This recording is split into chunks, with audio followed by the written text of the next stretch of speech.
Hoy te alabamos, Señor, y declaramos que tú eres nuestro Dios, tú eres el Dios de amor. Ya no somos esclavos del temor, hoy te adoramos, Señor, y te cantamos con nuestro corazón, te damos todo el honor, sobre el cielo y la tierra, tú eres Señor.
Hoy te alabamos, Señor, y declaramos que tú eres nuestro Dios. tú eres el Dios de amor. Ya no somos esclavos del temor, hoy te adoramos, Señor, y te cantamos con nuestro corazón, te damos todo el honor, sobre el cielo y la tierra, tú eres Señor. Tú eres digno de gloria, sobre toda la tierra, tú eres Dios, tú eres digno de recibir toda adoración,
Dios les bendiga, mis hermanos, nuevamente transmitiendo para ustedes por estos medios para poder hacerles llegar lo que es la palabra del Señor y que nos sigamos edificando precisamente en ello, en la palabra del Señor.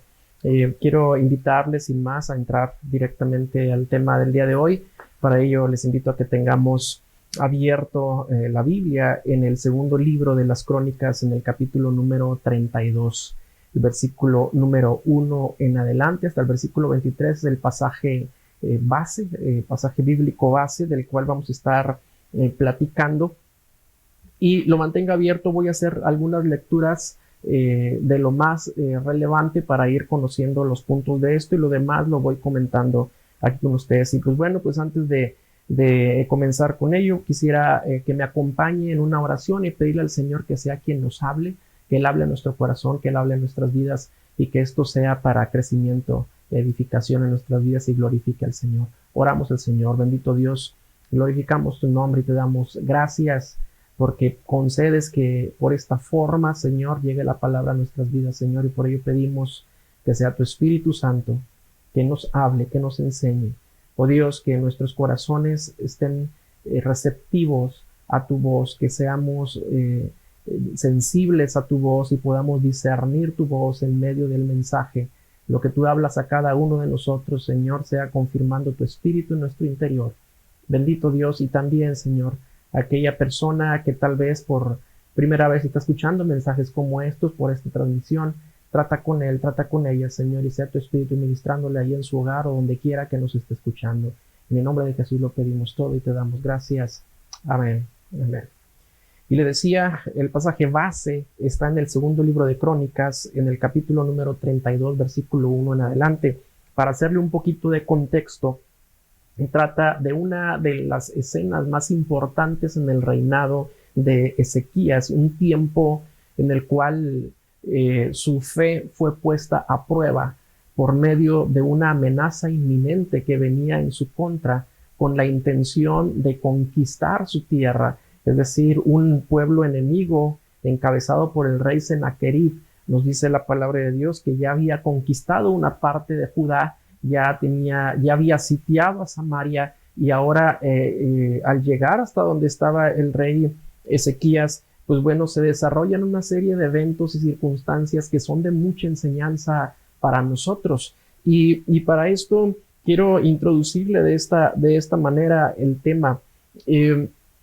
El crecimiento espiritual es difícil medirlo si no hay pruebas. Es decir, necesitamos la prueba, la dificultad, para que las convicciones espirituales salgan a la luz, o bien para que nuestra condición en la que nos encontramos espiritualmente sea medida en cierta manera y nosotros nos demos cuenta en qué condición nos encontramos. La palabra nos enseña que Dios mismo permitió el tiempo de prueba en el pueblo de Israel, 40 años en el desierto, para ver qué había en su corazón.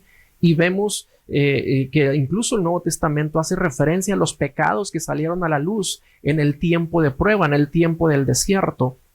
En ese tiempo de prueba hubo murmuración, en ese tiempo de prueba hubo rechazo hacia la promesa de Dios. Cada vez que se encontraban con un desafío, con una dificultad, cuando no había agua, cuando querían carne, cuando quisieron rechazar el maná, en todo momento ellos mismos manifestaron lo que había en su corazón a pesar de todo el cuidado de Dios. Imagínense, el cuidado de Dios era muy evidente. Por el día dice la Biblia que una columna de nube los seguía, o bien ellos seguían esa columna de nube y siempre estaba con ellos. Era la forma de la manifestación de la presencia de Dios sobre el pueblo de Israel. Pero también nos dice que por la noche una columna de fuego era la que mostraba la presencia de Dios sobre el pueblo de Israel. Caía literalmente del cielo y se formaba en el suelo aquel alimento, el maná, el cual les sustentaba cada día. Tenían agua que Dios mismo abrió una roca para que todos bebieran. Hubo un cuidado especial incluso en el cual dice la palabra que ni su calzado se desgastó, ni sus vestidos se desgastaron, ni hubo enfermedad entre ellos, y todo esto por causa de un cuidado de Dios. Dios estaba evidentemente mostrándose poderoso y misericordioso para con el pueblo de Israel, pero el pueblo de Israel sacó de su corazón lo que había en su corazón. Había angustia, había desesperación, había murmuración, había pecado, y la prueba lo puso en evidencia. Entonces, la prueba es necesaria en nuestras vidas para que salga del corazón aquello en lo que estamos nosotros confiando, aquello en cómo estamos nosotros llevando nuestra vida espiritual. Y es relativamente sencillo darnos cuenta. ¿Por qué lo digo de esta manera? Porque cuando tenemos conocimiento bíblico, nos vamos a dar cuenta que nuestro lenguaje en medio de la prueba o puede ser de angustia, de desesperación, o incluso un lenguaje positivo, motivacional, pero carnal, no espiritual, o bien un lenguaje en el cual nuestra confianza y convicciones espirituales salen a la luz también. Entonces, puede ser cualquiera de estas circunstancias. El caso es que en alguna etapa de nuestra vida, en algún momento de nuestro crecimiento cristiano, seremos probados. Para muchos, hoy es un tiempo de prueba por causa de la crisis que se está viviendo en estos tiempos, por el temor a un contagio, por el temor a la pandemia que está ahorita en todo el mundo. Entonces, por causa de esto, para algunos ya es tiempo de prueba, pero no necesariamente esto es una prueba. Puede interpretarse de muchas formas, pero no necesariamente esto lo es. Pero de alguna forma, si no es por eso, será por otra cosa. Seremos probados, porque así lo dice también la palabra del Señor. En el caso de Ezequías, es interesante ver en el capítulo 32 del libro de las Crónicas, en el versículo número 1, que dice: después de estas cosas y de esta fidelidad. Y esto es bien importante. Dice: después de estas cosas y de esta fidelidad, vino Sennacherib, rey de los asirios, e invadió Judá y acampó contra las ciudades fortificadas con la intención de conquistarlas. Después de estas cosas y de esta fidelidad. ¿De cuál fidelidad? ¿De cuáles estas cosas? ¿Después de qué? Pues bueno, si estudiamos la vida anterior de Ezequías a este evento, vamos a encontrar que él, porque Dios despertó en su espíritu, su corazón, y vemos la palabra del Señor que Ezequías se arrepiente, humilla su corazón, eleva oración al Señor y comienza una restauración, un avivamiento, porque Dios despierta su corazón para ello. Y él, en esa restauración, él restaura el culto en el templo. El templo estaba desolado, estaba arruinado, estaba destruido. Él restaura el templo, restaura el culto, restaura la fiesta de la Pascua, la cual se celebró con gran alegría. Nos narra la palabra del Señor en los capítulos anteriores, pero también reorganiza el servicio del sacerdocio, organiza a los sacerdotes, a los levitas, para que siempre haya adoración, para que los sacrificios sean presentados, etcétera. Todo el oficio sacerdotal es restaurado. Todo esto había sido restaurado. El pueblo estaba contento, el pueblo estaba alegre por causa de este avivamiento. Y dice la palabra: y después de esta fidelidad, después de estas cosas, después de todo esto bueno que había sucedido, viene la prueba. Viene Sennacherib y los invade. Y ahí es donde va a salir qué es lo que hay verdaderamente en el corazón. Pero qué interesante es que Dios, anteriormente a esta invasión, ya había preparado el corazón de Ezequías de una forma espiritual en la cual ahora su fortaleza estaba en Jehová, Dios de los ejércitos, y no en ninguna otra cosa.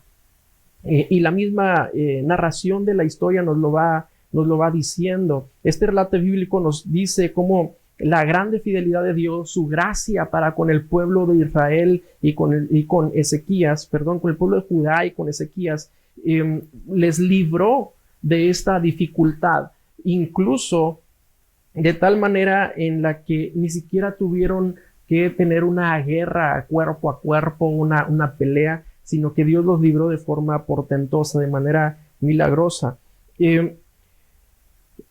En el versículo número 2 al versículo número 6, si vamos leyendo, por favor, y acompáñenme ahí con la lectura ahí en su pantalla o en su Biblia, dice la palabra: viendo pues Ezequías la venida de Sennacherib y su intención de combatir a Jerusalén, tuvo consejo con sus principales y con sus hombres valientes para cegar las fuentes de agua que estaban fuera de la ciudad, y ellos le apoyaron.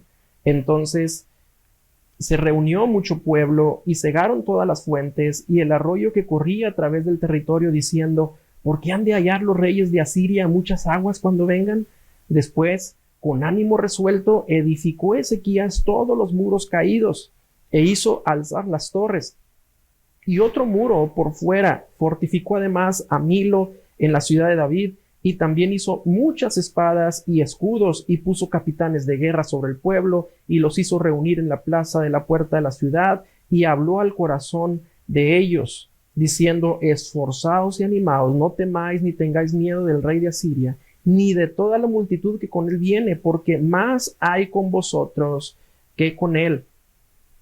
Ezequías no solamente tenía confianza en Dios, sino tenía también un ánimo resuelto a prepararse para poder responder ante cualquier circunstancia que en ese momento se estaba aproximando, en este caso una guerra inminente. En este enfrentamiento probable que venía, él tuvo la determinación de prepararse, no solamente espiritualmente, sino físicamente, organizado en todo su ejército. Fabrica espadas, fabrica escudos en abundancia, dice la palabra, organiza el ejército, y también va y seca las fuentes que estaban alrededor, fortifica los muros. Hay toda una preparación. Esto nos habla también de cómo tanto hay una responsabilidad personal en lo espiritual de realizar acciones que tengan que ver con una determinación y una preparación para la prueba. Quiero decirlo de esta forma y que se entienda de la manera más clara y correcta posible. La intención no es dar un mensaje motivacional en el que podamos decir: nosotros podemos y ganaremos esta batalla y en esta prueba tú saldrás victorioso. No tiene que ver con ese lenguaje motivacional, no tiene que ver con eso, sino al contrario, tiene que ver más bien con el otro sentido de la verdadera fe.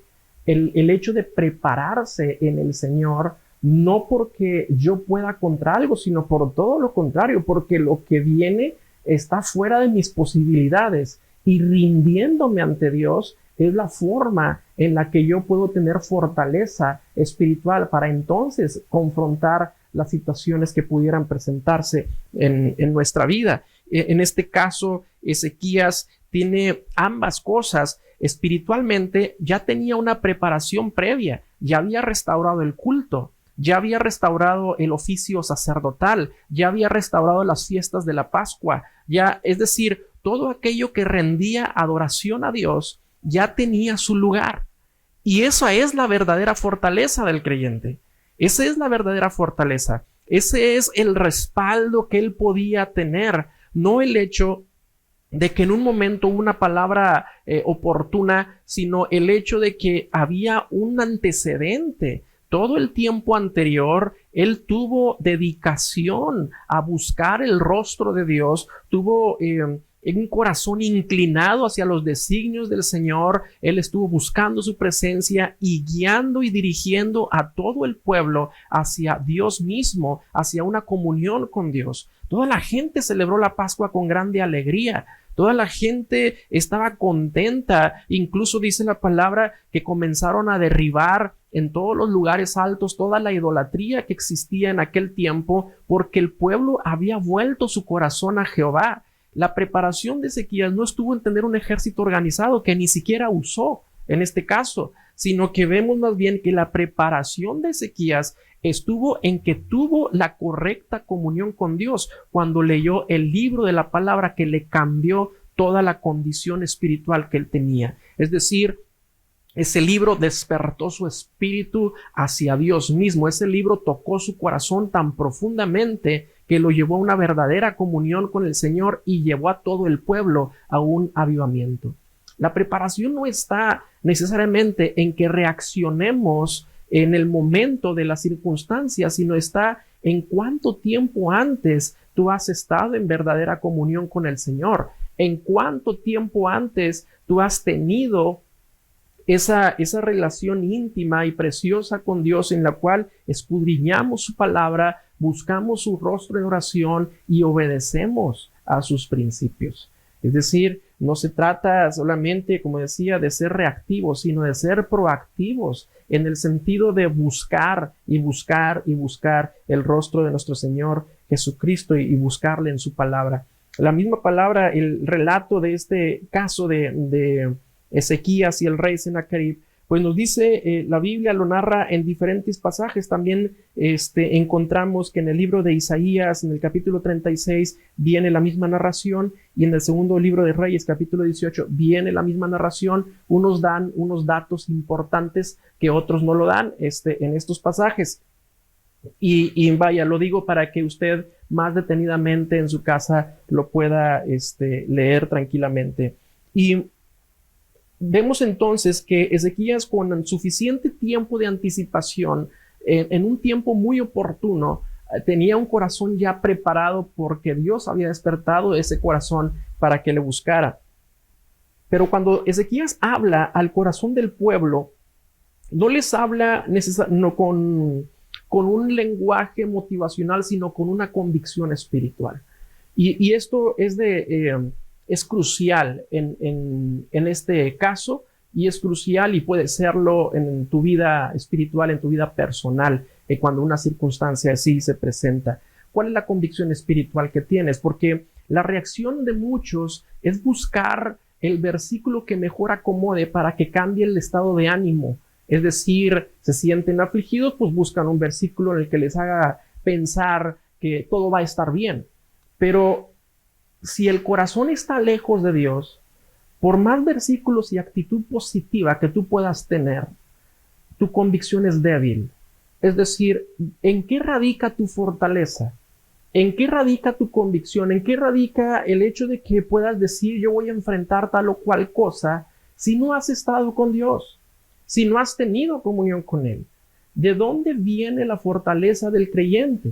En la carta de los Efesios, en el capítulo número 6, nos dice en el versículo número 10, fortaleceos en el Señor y en el poder de su fuerza. En el Señor, nuestra fortaleza proviene de Él. Él es nuestro castillo fuerte, Él es nuestra roca firme, Él es nuestro refugio. Pero si no estamos en Él, entonces no hay fortaleza. Entonces, las reacciones que muchas veces tenemos ante las dificultades, buscando el versículo oportuno en el momento, sin haber tenido una comunión previa, es estéril completamente.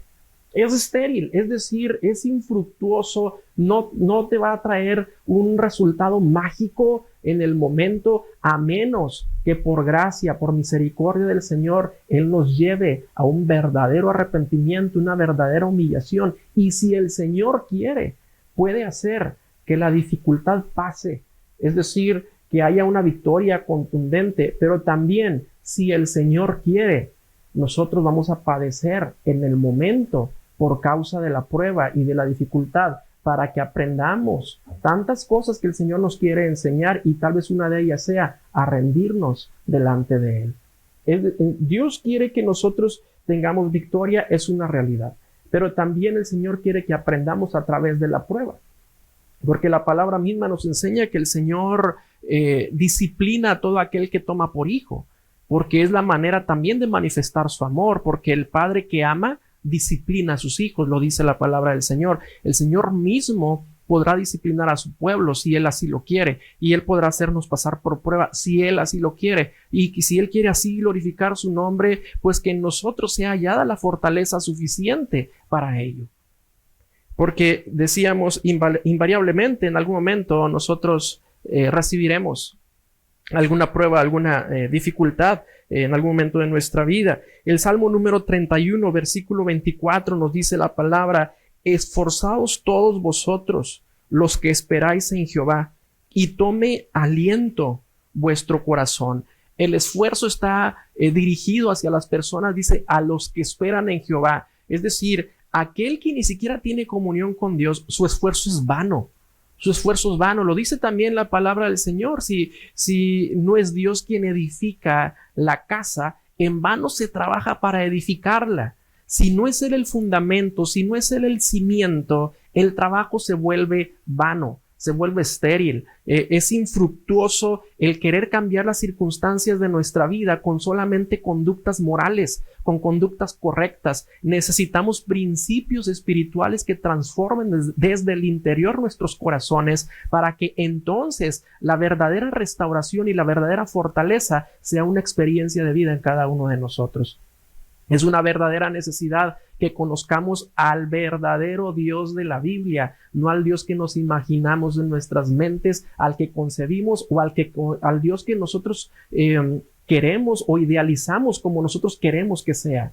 No es correcto pensar que Dios me tiene que sacar de una cosa o de otra, me tiene que responder porque estoy sufriendo, me tiene que solucionar alguna situación porque se lo he pedido y se lo he pedido, cuando nosotros más bien tenemos que considerar cuál es el propósito de Dios en medio de todo esto y que sea lo que Él quiera, lo que realmente se haga en nuestras vidas. Pero bueno, pocos desarrollan esta convicción por causa de que el Señor pueda traer ese despertar en sus vidas por medio de una comunión precisamente con Él. En el versículo número 8, parte de lo que Ezequías les dice al pueblo de Judá, del capítulo 32 del segundo libro de Crónicas, nos dice, con él, o sea, con Sennacherib, dice, está el brazo de carne, pero con nosotros está Jehová nuestro Dios para ayudarnos y pelear nuestras batallas. Y el pueblo, dice, tuvo confianza en las palabras de Ezequías, rey de Judá. Pudiéramos tomar esto de dos formas, pero yo veo en todo el contexto cuál es la línea correcta, pero le planteo estas dos maneras. Número uno, un político, un rey que quiere alentar al pueblo en un momento de dificultad. Y al quererlo alentar, pues les dice lo que quieren oír. Les dice, no nos va a pasar nada, vamos a estar bien, todo se va a solucionar, y su lenguaje sea motivacional, sea tratando de calmar malos ánimos en la gente, aunque tal vez por dentro él esté inseguro. Ese pudiera ser una. Pero la línea correcta que yo veo, que no es la primera que he mencionado, es que en el contexto encontramos a un rey que había conocido a Dios, que se humilló, que lo llevó a una restauración, que lo llevó a un avivamiento, lo llevó a una prosperidad, llevó a todo el pueblo a una verdadera comunión con Dios, conoció a ese Dios. Y entonces, por causa de ese conocimiento y por causa de esa comunión, él pueda decir con toda veracidad y pueda decir con toda convicción, Jehová nuestro Dios peleará por nosotros, peleará nuestras batallas. Y entonces dice la palabra, y el pueblo tuvo confianza en las palabras del rey Ezequías. Un rey que tiene credibilidad, un rey que tiene un verdadero respaldo de que lo que habla es veraz. Dice la palabra, el pueblo tuvo confianza en lo que les dijo el rey. El pueblo estaba en paz. Había una guerra inminente de un rey poderoso que había conquistado muchas ciudades, pero el pueblo estaba en paz. ¿Por qué? Porque el rey les dijo que Dios está con ellos. ¿Cómo le creyeron? Porque vieron en el testimonio de la vida del rey que Dios verdaderamente está con ellos. Es decir, volvemos al punto, la convicción está en que habían estado con Dios. La fortaleza está en que habían estado con Dios, no en que había una palabra emotiva en el momento. Y con esto, con toda la intención y con mucho respeto lo digo y amor, con esto descartamos toda idea de mensaje motivacional infructuoso por medio del cual se pretende levantar el alma de la gente a un sentido de que ellos pueden hacer, de que ellos pueden lograr, de que pueden alcanzar sueños y cosas por el estilo, sin considerar la voluntad del Señor. Es decir, debemos nosotros de considerar primeramente sobre qué suelo estamos pisando.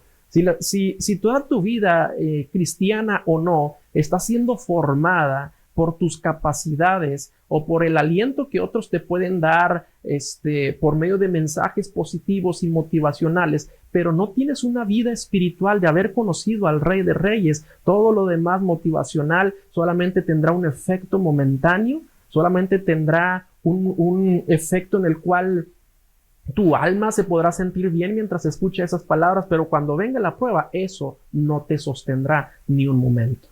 Eso no te va a mantener ningún momento. Hemos visto de primera mano cómo estas actitudes positivas muchas veces los llevan a la soberbia, los llevan al orgullo, en el cual recuerdo casos en el cual como pastor nos consultan y nos piden alguna oración, vamos, visitamos algún hogar y cuando llegamos al hogar y vemos que hay enfermedad, que hay dificultad, que hay necesidad y les preguntamos cómo están, y ellos dicen estaremos bien, nosotros estamos bien, podremos con esto y con lo que venga. Eso no es una actitud positiva, eso es soberbia, porque viendo la necesidad no se humillan delante de Dios. No se trata de rendirse ante los problemas, sino rendirse ante Dios. Y no hay una fortaleza en sus vidas espirituales. ¿Por qué? Porque no hay comunión con Dios. Solamente hay una intención de superar condiciones difíciles. Y eso no es conocer a Dios. Eso no es triunfar en la vida. ¿De qué sirve, dice la palabra del Señor, que el hombre gane al mundo, que triunfe en la vida? ¿De qué le sirve si pierde su alma? De nada le sirve. Es inútil, es infructuoso. Entonces, continuando con la narración del versículo número 9 en adelante, dice la palabra, después de esto, Sennacherib, rey de los asirios, mientras sitiaba a Laquis con todas sus fuerzas, envió a sus siervos a Jerusalén para decir a Ezequías, rey de Judá, y a todos los de Judá que estaban en Jerusalén: así ha dicho Sennacherib, rey de los asirios, ¿en quién confiáis vosotros al resistir el sitio en Jerusalén? ¿No os engañe Ezequías para entregaros a muerte, a hambre y a sed, al decir, Jehová nuestro Dios nos librará de la mano del rey de Asiria? ¿No es Ezequías el mismo que ha quitado sus lugares altos y sus altares y ha dicho a Judá y a Jerusalén, delante de este solo altar adoraréis y sobre él quemaréis incienso? ¿No habéis sabido que yo y mis padres hemos hecho lo que yo y mis padres hemos hecho a todos los pueblos de la tierra? ¿Pudieron los dioses de las naciones de estas tierras librar su tierra de mi mano? ¿Qué Dios hubo entre todos los dioses de aquellas naciones que destruyeron mis padres, que pudiese salvar a su pueblo de mis manos? ¿Cómo podrá vuestro Dios librarlos de mi mano? Ahora pues, no os engañe Ezequías, ni os persuada de este modo, ni le creáis, que si ningún Dios de todas aquellas naciones y reinos pudo librar a su pueblo de mis manos y de las manos de mis padres, cuánto menos vuestro Dios podrá librar de mi mano. Y aquí es donde el rey Sennacherib se equivocó de la peor manera que pudo haberlo hecho. Ya no estaba desafiando solamente al pueblo de Judá, ya no estaba desafiando solamente al rey Ezequías, ahora estaba desafiando a Dios.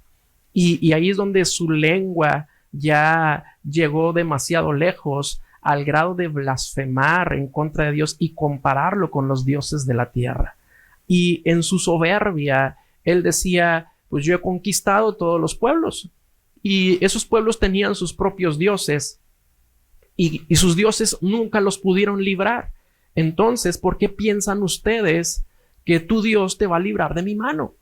¿Por qué? A ver, ¿cuál es tu fortaleza?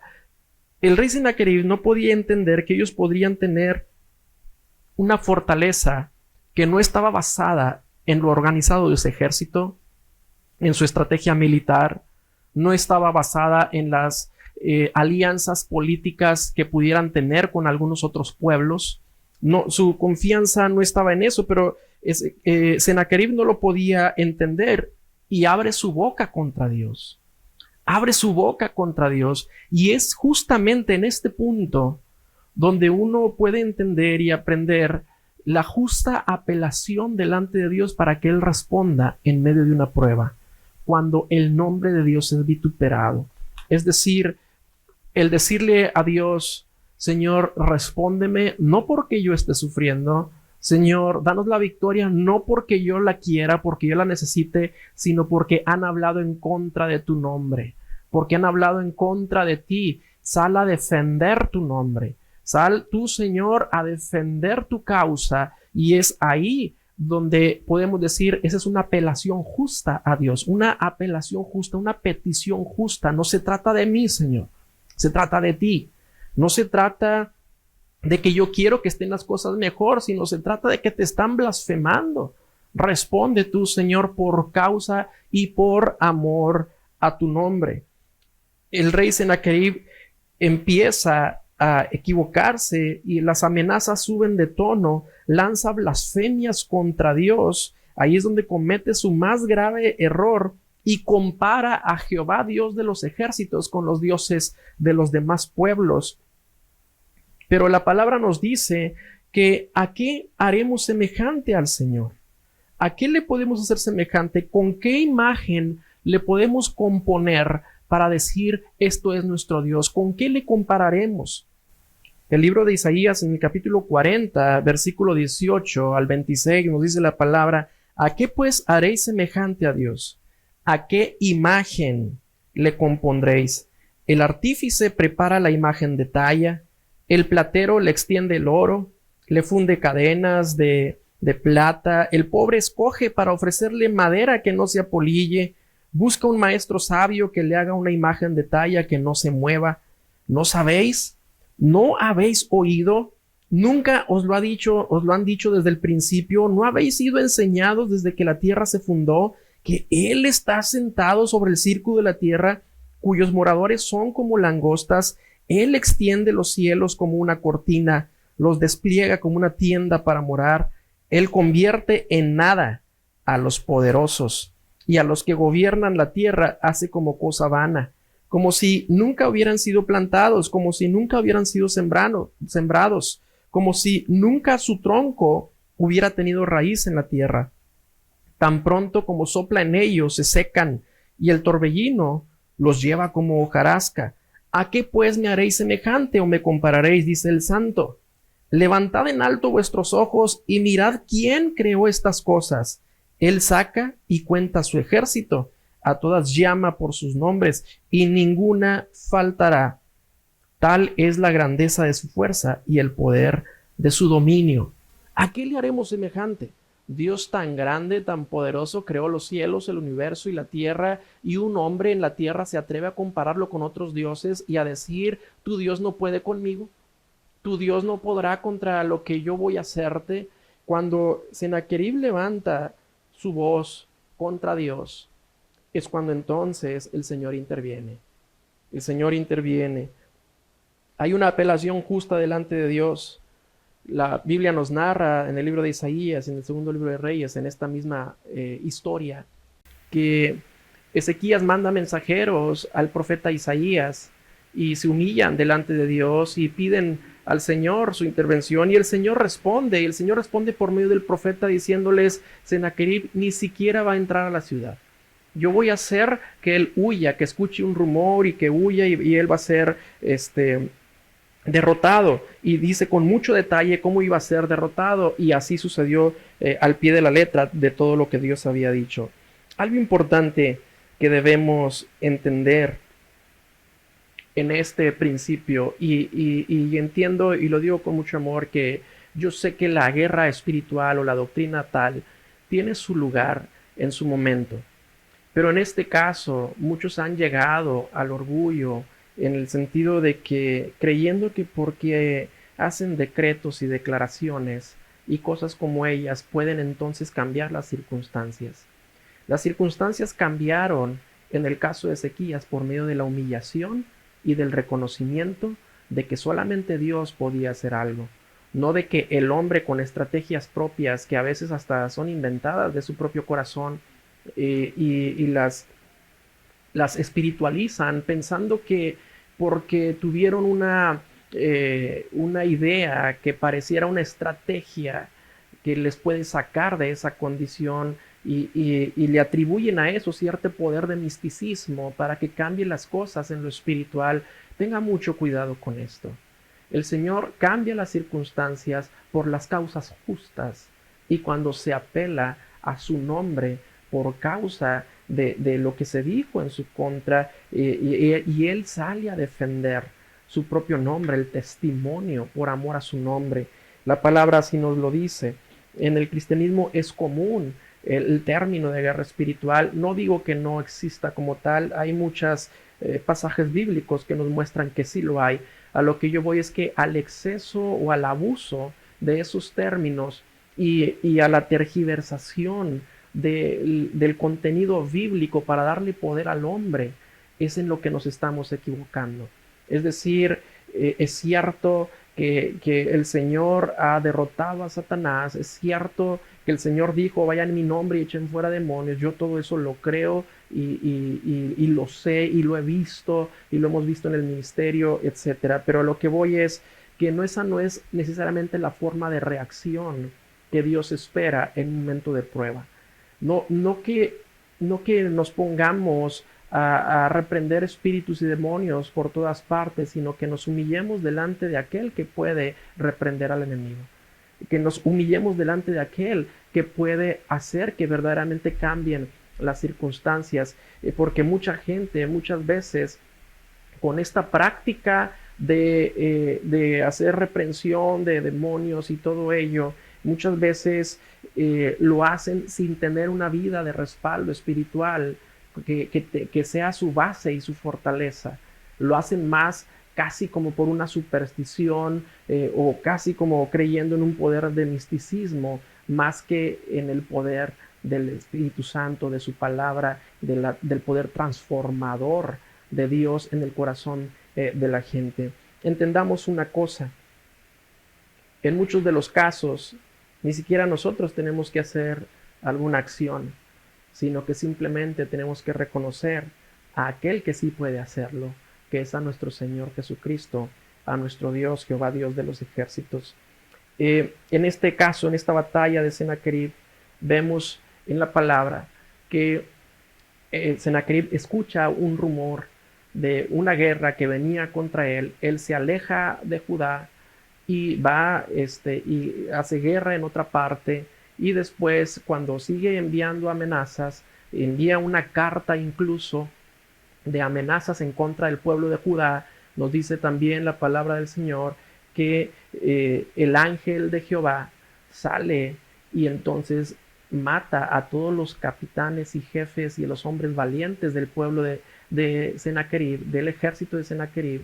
Y cuando amanecen, ven que todo era cuerpo de muertos, y entonces él se va a su tierra, y en su tierra, al estar él adorando a su propio Dios sobre un altar, imagínense, un hombre que decía que ninguno de los dioses podía contra él, cuando él estaba adorando al suyo, sus propios hijos vinieron y arremetieron contra él y le quitaron la vida. El Señor juzgó a este rey. El Señor juzgó a este hombre y lo dejó avergonzado, y le dio la victoria al pueblo de Dios, pero no porque el pueblo de Dios era bueno, no porque el pueblo de Dios era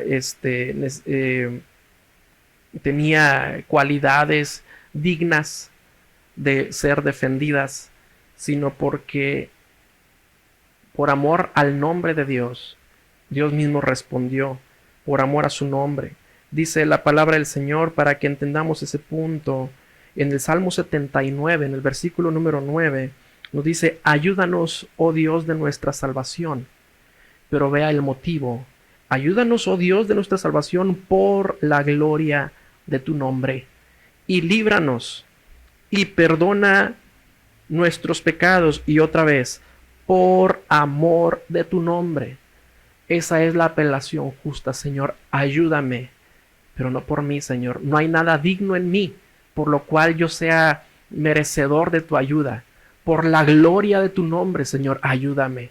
Líbrame, no porque yo tenga algo aceptable delante de ti, loable, algo con lo cual yo pueda sorprender a Dios de alguna forma. No, dice: líbrame y perdona nuestros pecados, pero hazlo por amor a tu nombre. Esa es la apelación justa delante de Dios. Ninguna causa humana será justa.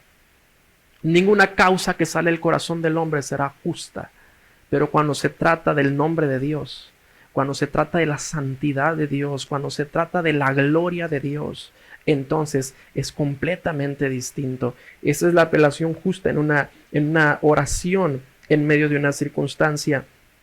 La palabra nos enseña que en muchas ocasiones Dios respondió por amor a su nombre. Y yo no sé, amado hermano, hermana o persona que nos estén viendo y escuchando en esta ocasión, qué circunstancia amenaza contra tus convicciones en este tiempo. Pero démonos cuenta que tal vez la amenaza está tocando la puerta y nosotros estamos confiando en que saldremos adelante sin tener una comunión con Dios. ¿Por qué Dios habría de responderte? Hazte esa pregunta. Juzga o analiza tu propia vida. Haz un momento de retroinspección en el cual puedas pensar qué es digno de ser rescatado por Dios en ti. ¿Verdaderamente habrá algo en el hombre que sorprenda a Dios como para que Dios diga, wow, yo necesito que a él no le pase nada por esto porque él es bueno? ¿Habrá algo así? ¿Habrá algo verdaderamente en lo cual Dios tenga que intervenir porque somos tan magníficos en ello? Yo creo que no hay ninguna cosa rescatable, pero por amor a su nombre, por gloria de su nombre, podemos pedirle al Señor para que tú seas glorificado, Señor, para que tú seas honrado. Yo te ruego, Señor, que tú me respondas.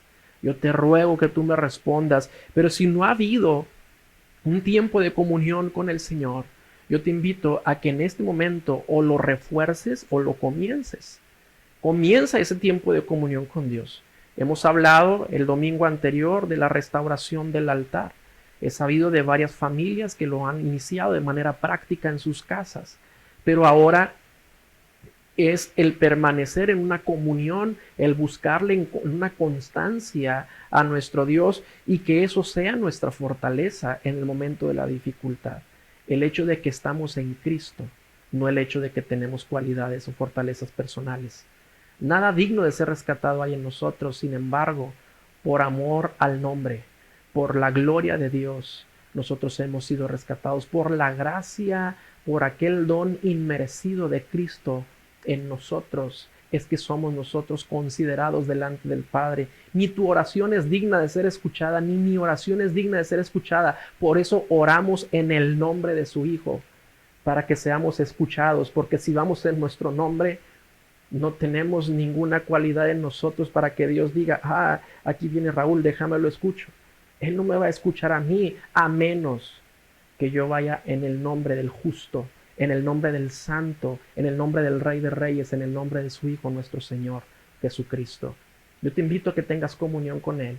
Yo te invito a que doblegues tu corazón y que sea verdaderamente tu motivación de cada día el que te levantes y digas, hoy voy a estar en la presencia de Dios, hoy voy a buscar su rostro, hoy voy a escuchar su voz por medio de la lectura de la palabra, hoy voy a ver qué Dios tiene para mí, voy a vivir en Él.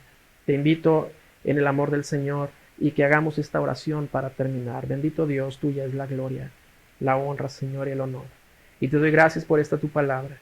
Señor, así como tú rescataste el pueblo de Judá, yo te pido, Señor, que tú intervengas en toda circunstancia difícil en estos tiempos, en cada hogar, en cada familia, por amor a tu nombre. Señor, sobre todo, Padre, pidiéndote que aquellos hogares en los cuales gobierna tu paz, en aquellos hogares en los cuales hay un respaldo de haberte buscado constantemente, pero también, Señor, pidiendo tu misericordia y tu gracia, porque tú eres Dios clemente y misericordioso, para con aquellos que en este momento están doblegando su corazón y que antes no habían tenido comunión contigo, que antes no se habían acercado a ti, Señor, pero que en este momento tú estás hablando a sus corazones. Trae orden a sus vidas, Señor, el orden tuyo, el orden dentro del hogar, de la familia, de los matrimonios, Señor, de la relación de padres e hijos. Trae tu orden, Señor, y por amor a tu nombre, para que en ese lugar sea una morada de tu presencia, para que gobierne tu paz. En el nombre de Jesús, Señor, que esta enseñanza tuya, Padre, traiga convicciones firmes a nuestros corazones, transforme la condición en la que estamos teniendo comunión contigo, y también, bendito Dios, tu Espíritu Santo siga ministrando nuestras vidas, recordándonos esta palabra cuando sea oportuno, Señor. En el nombre de Jesús lo rogamos todo y te damos gracias. Amén. Que el Señor te bendiga y nos vemos hasta la próxima transmisión.